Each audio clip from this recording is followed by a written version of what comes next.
Pain. We've all experienced it at least once in our lives.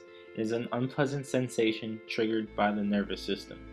Pain can occur when stubbing your toe against a door, cutting your finger with paper, or from getting shot with a bullet.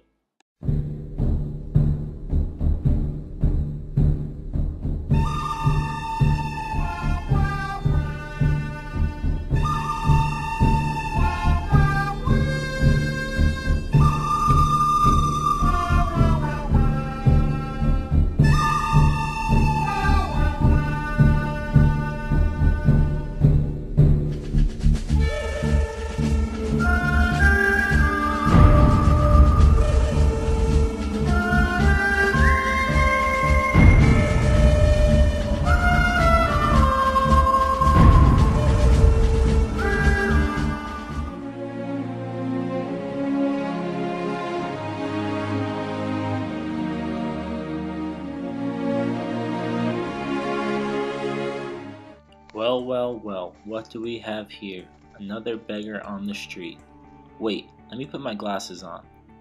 Oh, it looks like a dead guy who bled to death. What a shame.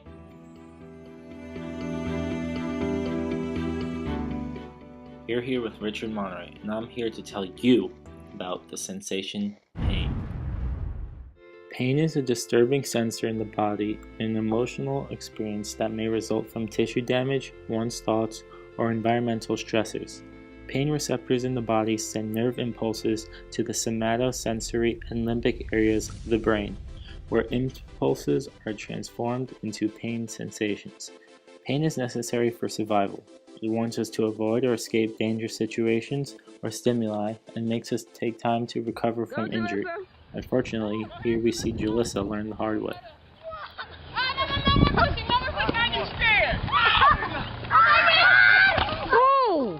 Pain is different than other senses because it can result from many different stimuli, while other senses respond to just one stimulus.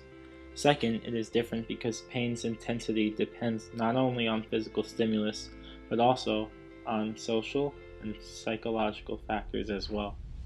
Third, the treatment of pain does not rely solely on treating the physical injury, but also reducing psychological and emotional pain. Pain can either be sharp or acute. If pain is persistent for 6 months, it is known as chronic pain. Here's an example of acute pain. Oh, my leg. No, it really hurts. Versus sharp or chronic pain. Okay, just wait up. My body don't work like it used to. Oh, God. Oh. Ooh. It is caused by disturbing neuroplasticity, which is responsible for change in the neural pathways. The body cell of the sensory neuron goes into the spinal cord, which is the passageway for neurotransmitters to the brain. The transmitters transfer from the presynaptic membrane to the postsynaptic membrane and diffuse, which is the tendency for substances to mingle until the concentration becomes equal. This process happens very quickly, as we can see here. Go! Go!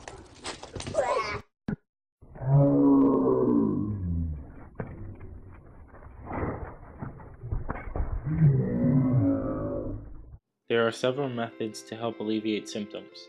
The gate control theory of pain explains that non-painful nerve impulses compete with pain impulses in trying to reach the brain. It limits the number of impulses that can be transmitted by creating a quote-unquote bottleneck or neural gate. Changing your attention from pain or rubbing the affected area can limit the number of unpainful impulses, which lessens the painful sensation. Naturally, the brain produces endorphins to alleviate pain and stress. They are chemicals produced and secreted in response to injury or severe physical and psychological stress. Pain-reducing properties of endorphins are sometimes as effective as morphine, a powerful and deadly painkiller. Similar to endorphins, adrenal gland cells create chemicals that reduce pain. Unfortunately, sometimes endorphins are just not enough. We can be together, never.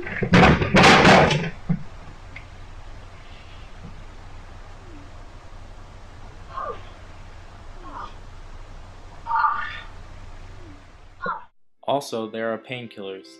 Pain relievers are medicines that reduce or relieve headaches, soreness, arthritis, or other aches and pains. Some types of pain respond better to certain medicines than others. Each person may also have a slightly different reaction to a pain reliever. My tummy really hurts. Maybe these painkillers will help. Over-the-counter medicines, known as OTCs, are good for many types of pain.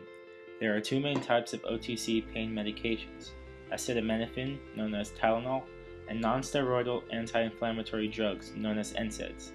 Aspirin, naproxen, known as Aleve, and ibuprofen, known as Advil and Motrin, are examples of OTC NSAIDs. If OTC medicines don't treat your pain, your doctor may give you a stronger prescription. Many NSAIDs are also available at higher prescription doses. The most powerful pain relievers are narcotics. They are very effective, but they can sometimes have extreme side effects. Because of the risks, you must use them only under a doctor's supervision. Acupuncture has been practiced in China and other Asian countries for over thousands of years. It dates back to 2500 BC. Acupuncture involves stimulating specific points on the body. This is most often done by inserting thin needles through the skin, which causes a reaction in the physical functions of the body. Needle mapping uses needles to insert in the body close to the pathways that conjure pain. Stimulation of points causes the secretion of endorphins. fMRI brain scans have shown that acupuncture reduces brain activity that causes pain. Researchers don't fully understand how acupuncture works. It might aid the activity of your body's pain-killing chemicals. It can also affect how you release chemicals that regulate blood pressure and flow. If worst comes to worst, you can always consult with your doctor about surgery. So, Doc, this is gonna stop my pain, right? Trust me, I'm a doctor. Well, that concludes the documentary. I hope you all learned something about pain. Try not to get injured.